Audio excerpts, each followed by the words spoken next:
Pemerintah Provinsi Sulawesi Selatan bersama pemerintah Kota Makassar dan Kabupaten Maros terus mematangkan persiapan pembangunan Stadion Makassar yang rencananya akan dibangun di atas lahan Pemprov Sulsel seluas 74 hektar berlokasi di Sudiang.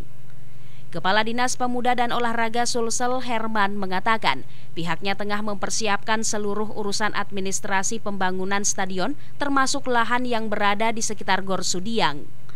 Nantinya lahan seluas 74 hektar tersebut akan dijadikan sarana olahraga, mulai dari gedung olahraga atau GOR, lapangan penembak dan memanah, serta kolam renang, kemudian dilengkapi dengan stadion dan arena pacuan lari akan dibangun lengkap. Berdasarkan petunjuk pemerintah pusat, pembangunan Stadion Sudiang akan segera dilakukan dan ditargetkan akan dimulai tahun 2024 ini.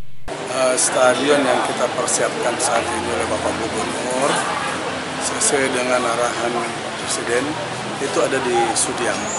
Di Sudiang, dan kami dari Dinas Pemuda dan Olahraga sudah mempersiapkan administrasinya secara menyeluruh, baik itu dari dia punya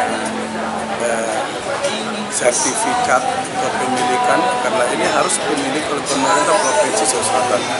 Kemarin kami dengan bersama Bapak Gubernur, dengan Wali Kota Makassar, bahkan dengan Bupati Maros, itu sama-sama melihat lokasi titik untuk pembangunan Stadion Sudiang. Herman menambahkan stadion yang akan dibangun berkapasitas lebih besar dibandingkan Stadion Andi Matalata Makassar.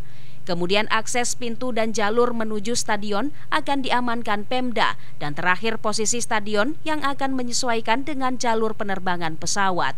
Ira, Fajar TV dan Fajar Radio melaporkan.